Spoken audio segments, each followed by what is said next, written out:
Hi my dear மக்களே, எல்லாருக்கும் வணக்கம். நான் தான் உங்கள் அமுதா சூர்யா. நிறைய பேர் கேட்டீங்க, ஏற்கனவே நான் பண்ண குடல் குழம்புக்காக இருக்கட்டும், நண்டு க்ளீன் பண்ண வீடியோவாக இருக்கட்டும், குழம்பாக இருக்கட்டும், நல்ல ஒரு ரிசல்ட் கிடச்சிச்சு. அதுமாதிரி நாங்கள் பண்ணி பார்த்தோம்க்கா, நல்லா இருந்துச்சு. இன்னும் நீங்கள் வேறு என்ன மீன் குழம்பு ரெசிபி போடுங்க, கறி குழம்பு ரெசிபி போடுங்க, நிறைய பேர் கேட்டிருந்தீங்க. அதனால வேண்டி இன்றைக்கி நம்ம கறி குழம்பு ரெசிபி எப்படி பண்ணுறதுன்னு பார்க்க போகிறோம், எங்கள் அம்மா கை ஸ்டைலில். சரிங்களா? எங்கள் அம்மா ஸ்டைலில் எப்படி கறி குழம்பு செய்யப்போன்னு பார்க்கணும். இவங்க தான் எங்கள் அம்மா. சரிங்க, நிறைய பேர் கேட்டிருந்தீங்க உங்கள் அம்மா காட்டுங்கன்னு சொல்லிட்டு. இப்போ தான் நான் ஊருக்கு வந்திருக்கேன். அதனால் அம்மா கை ஸ்டைலில் இன்றைக்கி கறி குழம்பு வாங்க பார்க்கலாம். காலையிலே கறி வாங்கிட்டு வந்துட்டாங்க, 1 கிலோ கறி போயிட்டு வந்துட்டாங்க. நல்லா இலாண்ட கறியாக இருந்துச்சு. சரிங்களா? அது ஃபுல்லாகவே பெரிய பெரிய பீஸாக இருக்கலாம், ஃபுல்லாக அரைஞ்சி நம்மளுக்கு என்ன உண்டான அந்த அளவுக்கான பீஸ் போட்டு எல்லாம் ரெடி பண்ணி வச்சாச்சு. சரிங்களா? பாருங்கள், சூப்பராக இருக்குல்ல. அதுக்கப்புறமா அதுக்கு உண்டான பொருட்கள் என்னென்ன பொருட்கள் நம்மளுக்கு தேவையான பொருட்கள்ங்கிற மாதிரி பார்க்கலாம். சரிங்களா? வாங்க. வெங்காயம், தக்காளி, உருளைக்கிழங்கு, கருவேப்பிலை, கொத்தமல்லி, இது எல்லாமே நான் 1 கிலோ வாங்கியிருக்கேன். எனக்கு 1 கிலோவுக்கு உண்டான தேவையான பொருட்கள். அந்த மாதிரி நீங்கள் எவ்வளோக்கு ஆளுக்கு அதிகமாக இருக்கணும், கறி எதுமுக்கோ அதுக்கேற்ற மாதிரி நீங்கள் சேர்த்துக்கணும். அடுத்தபடியாக தாளிப்புக்கு என்னென்ன தேவைங்கிறத பார்ப்போம். ஒரு ஏலக்காய், ஒரு ஸ்டாரு, ஒரு பூவு, அப்புறமா பட்டை. பட்டை இல்லை, இது பிரிஞ்சல்னு சொல்லுவாங்க, அது கிராம்பு. சரிங்களா? அதெல்லாம் தாளிப்புக்கு. அடுத்தபடியாக தேங்காய். தேங்காய் முக்கியம். தேங்காய் நம்ம பால் எடுத்து தான் பண்ணுவோம். தேங்காய் நல்ல ஏலக்காயாக இருந்தால் அரைச்சி அப்படியே ஊற்றிடலாம். இது கொஞ்சம் சக்கை இருக்குன்றதுனால நம்ம பால் எடுக்க போகிறோம். நிறைய இடத்துல தேங்காய் மட்டும் தான் அரைச்சி ஊற்றுவாங்க. தேங்காயில் என்னென்ன சேர்க்கணும்னு சொல்லுங்கள். இது முக்கியமான ஒரு இது யாரும் மறக்காமல் பண்ணுங்கள். பெருஞ்சீரகம், சின்ன ஜீரகம், கசகசா. பார்த்திங்களா? ஜீரகம் வாசனை கொடுக்கும், சின்ன ஜீரகம் செரிமானத்தை கொடுக்கும். கசகசெல்லாம் சேருங்க, ரொம்ப நல்லாயிருக்கும். அடுத்தபடியாக இஞ்சி பூண்டு பேஸ்ட்டு. முக்கியமான பொருள், தேவையான பொருள், வாசனைக்காக இருக்கட்டும், கறி வேகணும். அதனால் நமக்கு முக்கியமானது இஞ்சி பூண்டு பேஸ்ட்டு. எல்லாத்தையுமே நம்ம ரெடி பண்ணி வச்சாச்சு. பேஸ்ட் பண்ணி எல்லாம் ரெடி பண்ணி வச்சுருக்கோம். அடுத்தபடியாக நம்ம என்ன பண்ண போகிறோம், கறியை கழுவணும். நிறைய இடத்துல சொல்கிறாங்க 5 தடவை 6 தடவை அப்படிலாம் கறி கழுவக்கூடாது, சத்தெல்லாம் வீணாக போயிடும். ஒரு 2 தடவை கழுவுங்க. நல்ல தண்ணியில் கழுவிட்டு, 2வது அரிசி களைஞ்ச தண்ணி இருக்குது பார்த்திங்கன்னா, அதில் தான் அம்மா கழுவுவாங்க. எனக்கும் சொல்லுவாங்க அதில் கழுவுன்னு சொல்லிட்டு. அப்புறமா அடுப்பு பற்ற வச்சுட்டு குக்கரை வச்சாச்சு. குக்கரை வச்சு குக்கர் கொஞ்சம் காஞ்ச பிறகு இந்த பக்கம் பார்த்திங்கன்னா 2 அடுப்பில் சோறும் பண்ணியாச்சு. ரெண்டும் ஒரு டயத்தில் நம்மளுக்கு ரெடி ஆயிரும். கொஞ்சம் எண்ணெய் ஊற்றிக்கோங்க, தேவையான அளவு எண்ணெய் ஊற்றிக்கோங்க. அடுத்தது நம்ம தாளிப்புக்கான பொருள்லாம் போடுங்க. எல்லாம் தாளிக்கிறதுக்கு தாளித்து வரணும். கொஞ்சம் எண்ணெய் சூடான பிறகு போட்டு தாளித்து கொஞ்சம் அப்படியே இது பண்ணிட்டுருங்க. அதெல்லாம் கொஞ்சம் இதாகட்டும், பாயில் ஆகட்டும், கொஞ்சம் ஃப்ரை ஆகட்டும். உடனே போட்டுறாதீங்க. அதுக்கப்புறமே நம்மளோட இஞ்சி பூண்டு பேஸ்ட்டு. நிறைய பேர் நினைக்கிறது என்னன்னா தாளிக்க தானே போகிறோம் அப்படின்னு தாளிப்புக்கெல்லாம் போட்டு இஞ்சி பூண்டு பேஸ்ட்டு, வெங்காயம், தக்காளி எல்லாத்தையும் ஒன்றா போட்டு தாளிச்சிட்ருப்பீங்க, கிண்டிருப்பீங்க. அது மாதிரி பண்ணக்கூடாது. நம்ம இஞ்சி பூண்டு போட்டோம்னா இஞ்சி பூண்டு போட்டுட்டு இஞ்சி பூண்டு வாடை ஃபுல்லாக போகணும். அந்தளவுக்கு நம்ம பாயில் ஆகணும். நல்லா கிண்டி விட்டு பொன்னிறமும் வரணும். பொன்னிறம் வந்தால் தான் நல்லா டேஸ்ட் கிடைக்கும். இஞ்சி பூண்டு வாடை இல்லாமல் இருக்கும் நம்மளுக்கு. சரிங்களா? அதனால் யாருமே 1 by 1 தான் அவங்க ஸ்டெப் பை ஸ்டெப்பாக பண்ணால் தான் நம்மளுக்கு நம்ம டேஸ்ட்டு கிடைக்கும், நல்லாயிருக்கும். சாப்பிடாம கூட இன்னும் விரும்பி சாப்பிடுவாங்க. சரிங்களா? அதுக்கப்புறமா வெங்காயம். அதே மாதிரி தான் வெங்காயமும். வெங்காயம் நல்லா பொன்னிறமாக வரணும். அந்தளவுக்கு நல்லா இது பண்ணிக்கோங்க. வெங்காயம் நல்லா நைஸாக கட் பண்ணிக்கோங்க. கொஞ்சம் மொத்தமெல்லாம் பண்ணாதீங்க. நைஸாக எந்த அளவுக்கு நைஸ் பண்ண முடியுமோ அந்தளவுக்கு நைஸாக பண்ணிங்கன்னா இன்னும் கொஞ்சம் சாப்பிடவும் நல்லா டேஸ்ட்டாக இருக்கும், உங்களுக்கு வாசனையாக இருக்கும், நல்லாயிருக்கும். சரிங்களா? அது நம்ம போகிற பொருட்கள், எல்லா பொருளும் போடுறோம். நம்ம போகிற பொருட்கள்லாம் எந்தளவுக்கு நம்ம பாயில் பண்ணுறோமோ, எந்தளவுக்கு ஃப்ரை பண்ணி எடுக்கிறோமோ அந்தளவுக்கு டேஸ்ட் நம்மளுக்கு ஜாஸ்தி கொடுக்கும். அடுத்தபடியாக மஞ்சத்தூள். இது கொஞ்சம் போட்டு மஞ்சத்தூள் போட்டு ஃபுல்லாக கையில் இருங்க. எந்த பக்கமும் எல்லா பக்கம் போனால் ஏன்னா கொஞ்சம் வதங்கிறதுக்கு இதாகும். சில பேர் உப்பு போட்டு வதக்குவாங்க, சில பேர் மஞ்சத்தூள் போட்டு வதக்குவாங்க. வெங்காயத்தெல்லாம் உடனே டக்குன்னு பாயில் ஆகிறதுக்கு அப்படின்னா அது ஒரு ட்ரிக்கு.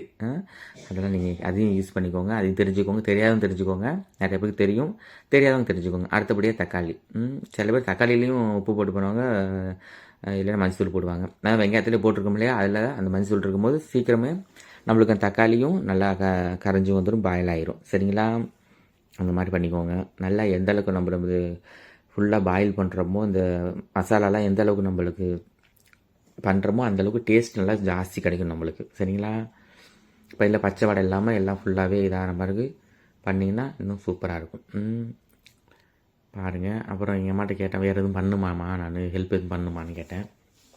அதெல்லாம் வேணாம்ப்பா, நான் எல்லாம் முடிச்சிட்டேன், எல்லா வேலையும் முடிஞ்சிருச்சு. இந்த பக்கம் அடுப்பில் சோறு வச்சாச்சு, இந்த பக்கம் குழம்பு வெந்துட்டுருக்கு, முடிஞ்சிருச்சு. முட்டை மட்டும் தான் அவிக்கணும்னு சொன்னாங்க. சோறு வெந்த பிறகு முட்டை வச்சிடலாம் சொன்னாங்க. சரி ஓகே, நம்மளுக்கு வந்து வேலையும் கிடையாது. கொஞ்சம் தக்காளி வெங்காயம் ஹெல்ப் பண்ணி கொடுத்தா அது கொஞ்சம் பரவாயில்ல, அவங்களுக்கு ஹெல்ப் ஆகிடுச்சு. அதனால் நீங்கள் கொஞ்சம் ஹெல்ப் பண்ணி கொடுங்க வீட்டில் உள்ளவங்களுக்குலாம், சரிங்களா? அவங்க கொஞ்சம் ஹெல்ப் பண்ணி கொடுத்தா அவங்களுக்கு கொஞ்சம் ஈஸியாக இருக்கும், சரிங்களா? வீட்டில் இருக்கும் போது வேலைக்கு போய்ட்டிங்கன்னா அவங்களே தான் பண்ணிக்குவாங்க, அது வேறு விஷயம். வீட்டில் இருக்கும்போது கொஞ்சம் எவ்வளோ ஹெல்ப் பண்ணுமோ அந்தளவுக்கு ஹெல்ப் பண்ணுங்கள், சரிங்களா? பாருங்கள், அரிசி கொஞ்சம் போட்டாச்சு, அடித்து கொதிச்சு வந்துடுச்சு. இந்த பக்கம் வந்து ஃபுல்லாக பாயில் ஆகிடுச்சு. நல்லா வெந்துடுச்சு, தெரியுது அவங்களுக்கு. நல்லா தக்காளியெல்லாம் ஃபுல்லாக பாயில் ஆகி நல்லா வெந்து வந்துடுச்சு. அதுக்கப்புறமா கொஞ்சம் கருவேப்பிலை, கொஞ்சம் கொத்தமல்லி போட்டு அது கொஞ்சம் நல்லா கிளறி விட்டுக்கோங்க. அடுத்தபடியாக கறி நம்ம பண்ணி வச்சுருக்கோம் இல்லையா, நறுக்கி கழுவி வச்சுருக்கோம் இல்லையா, சுத்தமான கறி. அந்த கறியை அப்படியே போட வேண்டியதான். போடுங்க. போட்டிருக்கும் போதே எனக்கு வாசனை, அப்படி ஒரு வாசம் வந்துச்சு. அப்போ எங்கள் அம்மா கேட்டாங்க, வாசனை வருதான்னு. சூப்பராக இருக்குது, வாசனை இருக்குமா அப்படின்னு. அது மாதிரி பண்ணி பாருங்கள், டேஸ்டியாக இருக்கும். சாப்பிடாம கூட இன்னும் கொஞ்சம் கறி குழம்பு அதே ஸ்டெப் அதே மெத்தடில் வை அப்படின்னு சொல்லுவாங்க. அந்த மாதிரி நம்ம சொன்ன இன்க்ரீடியன்ஸ்லாம் போடுங்க, போட்டு அதே மாதிரி பண்ணிக்கோங்க. இன்னும் சூப்பராக இருக்கும் உங்களுக்கு. எப்படி இருக்குன்னு ரிவ்யூ வந்து சமைச்சு பார்த்துட்டு எனக்கு கமெண்டில் சொல்லுங்கள். அடுத்தபடி என்ன ஒரு டிஷ் பண்ணி கொடுக்கணும்னு சொல்லுங்கள், கண்டிப்பாக உங்களுக்காக அதையும் பண்ணி காட்டுறேன் நான், சரிங்களா? ஃபுல்லாக கிளறி விட்டுக்கோங்க. கறியை போட்டு ஃபுல்லாக கிளறி விட்டால் தான் கறியில் வந்து எல்லாம் சாறு சேரும். இஞ்சி பூண்டு இருக்கட்டும், தக்காளி வெங்காயம் எல்லாமே சேரும். அப்புறமா தேவையான தண்ணி, நம்மளுக்கு தேவையான தண்ணி, சரிங்களா? நம்ம சூப் எடுக்க போகிறோம்னா கொஞ்சம் ஜாஸ்தி தண்ணி வச்சுக்கோங்க. ஏன்னா குழந்தைங்களுக்கும் பெரியவங்களுக்கு, வயசானவங்களுக்கு தானே கொஞ்சம் ஹெல்த்து. ஏன்னா சூப்பில் தான் ரொம்ப ஹெல்த் இருக்குது. ஏன்னா அந்த கறியில் உள்ள பாயில், அந்த நெல்லியில் உள்ள எல்லாமே இதாகி பாயிலாகி வரும்போது நம்மளுக்கு சூப்பில் வந்து சத்தான கிடைக்கும், எல்லா சத்தும் கிடைக்கும். அதனால் போட்டு மூடி வச்சாச்சு. 5 விசில் 6 விசில் உங்களுடைய குக்கர் எந்த மாதிரி ஒரு கெப்பாசிட்டி இருக்கோ அந்த அளவுக்கு நீங்கள் பண்ணிக்கோங்க. நாங்கள் ஒரு 5 விசில் ஊற்றுட்டோம். இந்த பக்கம் வந்து அரைச்ச தேங்காய் பால் எடுத்து மிளகாத்தூள் போட்டிருக்கோம். எங்கள் அம்மா வந்து கறி குழம்புக்கு தனி மிளகாத்தூள் அரைச்சி வச்சுக்குவாங்க. அப்புறம் சாம்பார் புளிக்குழம்புக்கு அதுக்கு தனியான அரைச்சி வச்சுருப்பாங்க. அதனால் இப்போ வந்து கறி குழம்புக்கான மசாலா போட்டாச்சு, போட்டு வச்சுருக்கோம். பார்த்தீங்களா? இப்போ பாருங்கள், ஃபுல்லாக 5 விசிலுக்கு ஃபுல்லாக பாயில் ஆகிடுச்சு. இப்போ நம்ம வந்து கொழுப்பு எடுக்க போகிறோம். கொழுப்பு எடுத்துகிட்டு இது எடுக்க போகிறோம், சூப்பு சொன்னோம் இல்லையா? அதனால் அம்மாவுக்கு கொஞ்சம் சூப்பு, எனக்கு தம்பிக்கு கொஞ்சம் சூப்பு எடுத்துகிட்ருக்கோம். அதனால் எந்த அளவுக்கு நீங்கள் தண்ணி வைக்கிறீங்க அந்த அளவுக்கு நீங்கள் கொஞ்சம் சூப்பு எடுத்துக்கலாம். ஜாஸ்தி தண்ணி ஊற்றுறாங்க சூப்புக்கு, ஏன்னா டேஸ்ட் நிறைய கிடைக்காது. கொஞ்சம் எல்லாருக்கும் கொஞ்சம் 1/4 கிளாஸ் வர மாதிரி தானே பண்ண முடியும். ஏன்னா சத்து எல்லாமே சூப்பில் இருக்குது இல்லையா? அப்புறமா குழம்பு டேஸ்ட்டு கிடைக்காம போயிடும் நம்மளுக்கு. அதனால் நம்ம எந்த அளவுக்கு நம்ம தண்ணி ஊற்றுறோமோ அந்த அளவுக்கு கொஞ்சம் ஜாஸ்தி ஊற்றிக்கிட்டு சூப் எடுக்கிற அளவுக்கு எடுத்துக்கிட்டிங்கன்னா நல்லாயிருக்கும். பார்த்திங்களா? சூப் இந்த அளவுக்கு தான் நம்ம எடுக்க போகிறோம். இந்த அளவுக்கு நம்மளுக்கு இருக்குது தண்ணி, ஏற்கனவே உள்ள பண்ணி இருக்கிறது எல்லாமே. இப்போ அதில் வந்து தேங்காய், உப்பு, மிளகாத்தூள் எல்லாமே போட்டிருக்கோம் இல்லையா? எல்லாத்தையும் கரைச்சி எல்லாம் கிண்டி விட்டாச்சு. கிண்டி விட்டு ஃபுல்லாக இது பண்ணியாச்சு. பண்ணதுக்கப்புறமா உப்பு இருக்கான்னு கொஞ்சம் பார்த்துக்கோங்க, சரிங்களா? எங்கள் அம்மா வந்து உப்பு உள்ளே தேங்காய் அதிலே போட்டு இது பண்ணிட்டு மிக்ஸ் பண்ணிட்டாங்க. உப்பு பார்க்குறாங்க, உப்புலாம் சூப்பராக இருக்குது, கரெக்டாக இருக்குதுன்னு சொல்லிட்டு மல்லித்தூள் போட்டாச்சு. கொத்தமல்லி, சரிங்களா? கொத்தமல்லி போட்டோம், மூடி வச்சாச்சு. இந்த பக்கம் சூப் எடுத்தாச்சு, இந்த பக்கம் குழம்பு ரெடி ஆகிடுச்சு, சரிங்களா?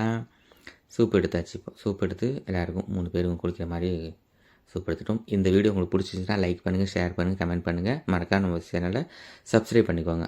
பெல் ஐக்கன் கிளிக் பண்ணுங்கள், அப்போ தான் இந்த வீடியோ உடனுக்குடன் வரும், சரிங்களா? இன்னொரு வீடியோவில் சந்திக்கிறேன். அதுவரை உங்களிடம் இது விடைபெறுவது உங்கள் அமுதா சூர்யா. இந்த கறிக்குழம்பு ரெசிபி எப்படி இருக்குன்னு சொல்லி வீட்டில் செஞ்சு பார்த்துட்டு எனக்கு கமெண்டில் சொல்லுங்கள். இன்னொரு வீடியோவில் சந்திக்கிறேன். தேங்க்யூ, பாய், டாட்டா.